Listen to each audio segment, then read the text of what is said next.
Ada 100 orang beriman di suatu daerah, 80 maksiat, 20 yang takwa, hancur daerah itu. Kalau di Jakarta ini 3 juta maksiat, insya Allah 8 juta masih takwa. Amin ya robbal. 8 juta. Bayangkan setiap kuliah duha begini, kuliah subuh, Jakarta rame. Allahumma arhamna bil Quran. Ente tidak berdaya. Yang kedua, kezoliman. Kenapa Allah suruh perangi? Kenapa Allah suruh perangi? Innahum billahi wa rasulihi. Karena mereka itu telah kafir terhadap Allah dan Rasul. Wa matu wa hum fasikun. Dan mereka mati dalam keadaan fasik. Bukan mati dalam keadaan kafir, mati dalam keadaan fasik. Dilarang oleh Allah, bahkan mendoakannya pun nggak boleh masuk dalam barisan itu. Orang yang sudah munafik terhadap agama Islam, Allah perintahkan. Itu tadi ayat 73, ayat yang ke-84 dalam Quran surah At-Taubah. Allah katakan, jangan engkau doakan Muhammad, bahkan berdiri di atas kuburnya pun jangan. Saking kerasnya itu. Oh jangan, tapi itu kan ulama Ustaz. Enggak bisa. Orang kalau ulama tidak lalai. Ulama kerjaannya dia senantiasa berhadapan dengan umat. Bukan konsep politik yang dia jalankan. Konsep apa? Akhirat. Konsep akhirat. Bagaimana manusia berperilaku, bagaimana umat Nabi tertib dalam hidup. Konsep akhirat. Dia tidak ada maksud politik. Enggak ada. Memang kita disuruh berpolitik. Kenapa? Untuk menyelamatkan agama Allah. Ya ayyuhalladzina amanu in tansurullah yanzurkum wa yusabbit aqdamakum. Kita tolong agama Allah, maka Allah akan menolong kita. Sekalipun ada seorang ustadz mengatakan, oh ini kan karena lempengan dari laut, dari dasar laut Sulawesi begini. Kenapa ente tidak jadi ahli geologi? Ente kok jadi ustadz? Inilah kalau pekerjaan bukan ahli yang pegang begini. Ada sudah jadi ustadz mau jadi politikus. Sudah jadi ustadz mau jadi arkeolog. Sudah jadi ustadz mau jadi astronom. Makanya seperti siapa ini wakil presiden Sandi, dia pengusaha tapi hati ulama. Jangan dibalik, ulama berhati pengusaha. Nah itu lalai. Berdasarkan hadis kan begitu. Tertibnya dunia ini bi ilmi ulama'i, karena ilmu para ulama itu pertama. Yang kedua bi aidil umara, pemerintah, presiden, kepala negara yang adil. Kalau nggak adil, maka sebagian manusia memakan manusia lainnya, sebagaimana serigala memakan kambing. Gonama. Ini yang sudah terjadi sekarang ini. Jangan coba-coba. Semua peristiwa yang pernah, sementara dan akan terjadi sudah tercatat dalam Lauhul Mahfuz. Bahkan apa yang dikatakan Rasulullah dalam hadis-hadis tadi itu jauh sebelumnya, 1500 tahun baru terjadi sekarang. Oh kita beriman tapi bagaimana tidak gempa? Jam 6 bukannya sholat, maksiat. Dan saya kalau lihat kesaksian-kesaksian di TV, kami haus. Dalam hatiku, siapa suruh nggak puasa kemarin? Kok bisa begitu Bu? Lihat begitu saya langsung identik dengan puasa. Mungkin kemarin tidak puasa. Di Sulawesi sana, kalau 3 hari katanya baru menyambut Ramadan, rumah makan tutup siang hari. Tapi kalau sudah 3 hari lewat, boleh buka. Boleh, asal sudah lewat 3 hari. Hadis dari mana? Yang sebenarnya umat Islam itu kalau siang hari jangan menjual makanan itu kalau tebal imannya. Kalau tipis 3 hari boleh tutup, nanti 4 hari bisa buka. Ini yang kata Nabi, yastaghfuna minan nas wala yastaghfuna minallahi. Kau boleh bersembunyi di hadapan sesamamu, di depan kau tak mampu bersembunyi di hadapan Allah. Sandiwara kau di hadapan orang, tapi kau tidak bisa bersandiwara di hadapan, berdusta kau di hadapan manusia, tapi Allah tak pernah bisa kau dustai. Yastaghfuna minan nas wala yastaghfuna minallahi. Coba, barangkali kita sudah demo, dibilang dicelah kita, dicari-cari alasan kita. Oh, bukan persoalan kita bela Jokowi, bukan persoalan kita bela Prabowo. Ustadz Yahya itu pendukung Prabowo. Kenapa kalau saya dukung Prabowo? Ada urusan apa dengan ente? Prabowo bekas tentara, bapak saya pensiunan tentara, anak tentara dukung, anak Hansip dukung, anak PKI dukung PKI. Ada urusan apa demokrasi? Coba kalau saya bilang dukung Jokowi, oh enggak bakal dilapor saya. Nanti di penjara, bagus kalau masuk penjara. Bisa bimbing narapidana. Sufufa kumpa inata suwata sofa minta mami solah. Jadi imam. Ajar narapidana yang kafir saya Islamkan. Masya Allah. Kalau illa biidnillah, jika Allah izinkan. Umar bin Khattab, orang dari kafir dapat hidayah. Malu gak bapak ibu yang sudah lahir dari kecil Islam, munafik terhadap Islam? Malu gak? Harusnya malu. Orang yang menghina Islam gak butuh suara umat Islam kita jadikan teman. Itu namanya zalim. Mendoakan orang zalim berarti apa kata Nabi? Mendurhakai Allah. Jangan doakan orang zalim, doakan tapi cepat mati. Begitu. Doakan tapi doakan supaya cepat mati. Hati-hati, saya bagus ya. Saya orang Sulawesi. Begitu datang, jadi saya tahu Al-Quran itu nggak abu-abu kan. Bahkan Al-Quran itu keras, lebih keras dari saya, lebih keras dari Habib Rizik. Apa yang Allah katakan kepada orang, contohnya kepada orang kafir, apa yang Allah katakan? Inna syarrat dawabi indallahi lazina kafaru fahum la yu'minun. Sesungguhnya kata Allah, binatang makhluk yang paling buruk di sisi Allah adalah orang-orang kafir. Keras atau bu? Mau keras atau lembek? Mau keras, ibu-ibu? Mau? Keras sekali itu. Hewan sudah binatang, sudah makhluk buruk, binatang buruk. Orang kafir. Oh jangan Ustadz, kalau ada orang munafik ketemu ayat begini yang suka-suka jilat pantat kafir,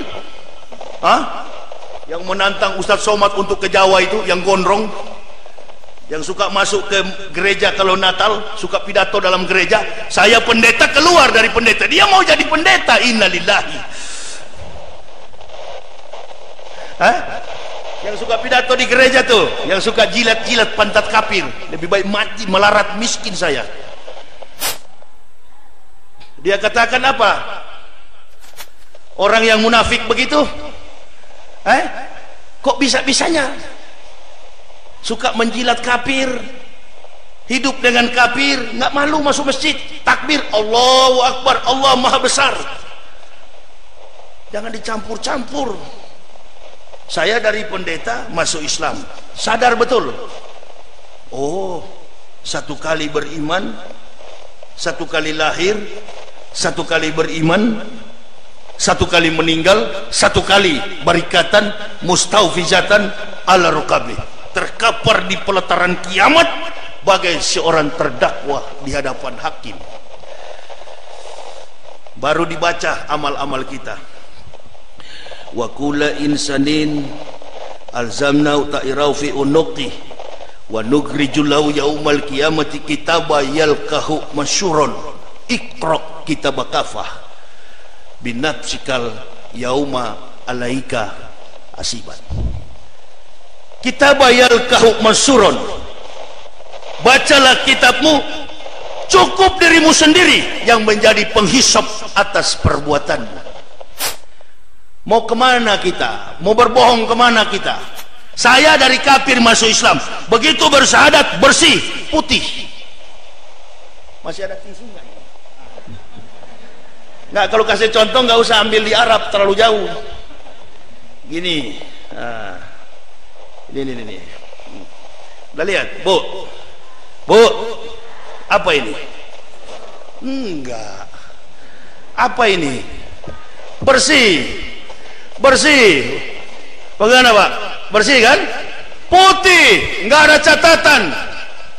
Itu tuh orang dari kafir yang masuk Islam. Bersih, enggak ada catatan. Justru kejahatannya menjadi kebaikan. Apa enggak disyukuri yang begitu?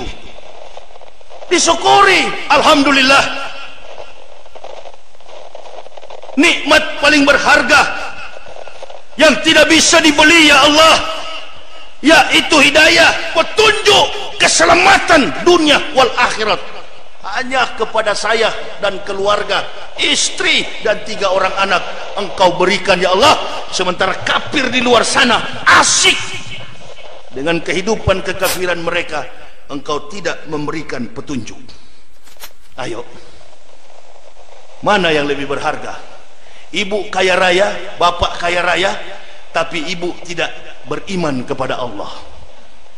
Saya lebih memilih hidup melarat, jujur di hadapan Allah. Saya beragama Islam. Itu yang saya rebut, itu yang saya dapati sekarang, ketenangan jiwa. Sudah masuk dalam Islam, jujur kepada Allah, jujur kepada umat Nabi. Masya Allah. Saya mau tanya kepada ibu bapak, jujur sajalah, kalau bukan karena Islam, Jokowi bisa jadi presiden enggak? Enggak bisa. Coba kemarin waktu Jokowi mencalonkan diri, namanya Matius, namanya Markus, namanya Stefanus. Orang terus identik, ini kafir, jangan pilih. Jadi kita hidup, kita bisa, ibu-ibu bisa pakai barang emas, kita punya mobil, kita punya aset, kita punya harta, bahkan aset menjulang sampai ke langit. Itu karena Islam. Jadi Islam jangan dihianati. Itu. Saya bisa masuk Islam, meninggalkan kekafiran, mendapat petunjuk. Itu karena Islam. Jadi tidak bisa dihianati Islam ini, dijaga, dilindungi. Kalau Islam dihianati, agama Allah ini sampai kita hianati, berapa lama kalau Allah perintahkan? Gunung dalam Quran surah Al-Waqiah, coba kirimkan 1 letusan dulu. Orang Palu menangis. Saya nonton TV, saya cuma bilang, nah, itu baru kalian rasa. Kalian dari dulu, saya begitu masuk Islam, sasaran pertama saya dan istri berdakwah Sulawesi Tengah, Palu. Ada yang menghina, wah itu nggak betul. Tahun 2009 saya buka topi saya pergi ke pinggir laut, saya menangis di lautan itu. Gubernur Longki Janggola itu kenal sekali sama saya, coba tanya beliau. Coba ya Allah. Makanya ada jamaah dari Palu SMS ke saya dan saya balas, mudah-mudahan diampuni oleh Allah. Bantu, kita bantu secara finansial, kita bantu. Tapi kalau mulut kita takabur, kita tidak tahu bersyukur, kita menganggap bahwa bangunan-bangunan ini, ekonomi kita, negara kita, wilayah kita dibangun oleh manusia. Oh, ini karena Jokowi. Malam kau angkat, kau puji manusia, kau tidak sadar illah biidnillah. Malam ngomong, ini kan karena Pak Jokowi. Oh, Allah kalau bangun dia bisa rombak dalam 1 detik. Hati-hati, hati-hati. Kalau dia bangun, manusia bangun sampai tinggi, sampai ke langit gedungnya, Allah utus malaikat paling kecil saja di sana datang. Coba goyang dulu gedung itu. Goyang dulu. Lari di situ Bondo, lari keluar, nggak pakai, tinggal pakai sarung. Lari kabur keluar. Gemetar. Hari apa itu gempa di Tasikmalaya? Di rumah sudah begini kami suami istri. Istri saya sudah Allahu Akbar. Saya bilang alhamdulillah dek, supaya kita mati syahid. Kok bisa begitu Pak? Ayo Pak lari. Saya bilang enggak, saya mau tunggu dia robohin supaya saya mati syahid. Lelah hidup di dunia, saya bilang. Saya bilang sama itu ada istri saya. Dia mau lari bawa anak gendong. Mau lari kemana kalau sudah waktunya? Ente mau sembunyi kemana? Illa biidnillah. Mau lari kemana? Nggak bisa lari. Pasang badan, minta bila perlu. Husnul khotimah. Coba ibu lihat yang di YouTube tuh, perempuan-perempuan yang di Pantai Talise itu sampai ke Tondo itu daerah maksiat. Daerah maksiat. Ada 100 orang beriman di suatu daerah, 80 maksiat, 20 yang takwa, hancur daerah itu. Kalau di Jakarta ini 3 juta maksiat, insya Allah 8 juta masih takwa. Amin ya robbal. 8 juta. Lupa bayangkan, setiap kuliah duha begini, kuliah subuh, Jakarta rame. Masih banyak yang bertakwa dibandingkan, masih banyak yang takwa, yang mus dibanding mun. Nggak boleh jelas sekarang Bu, nggak boleh. Kalau jelas kan ada leak. Bagus juga saya, Bapak dapat pelajaran juga saya. Iya ya, nggak boleh keras. Kiai, jangan kiai, jangan sembarang-sembarang.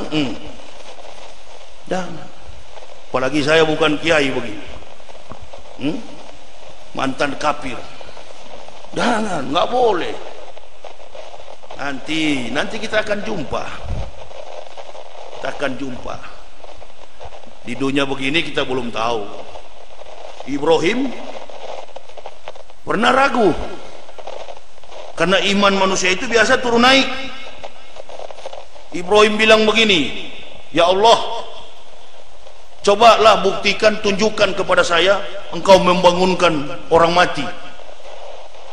Karena peristiwa membangunkan orang mati ini cuma terjadi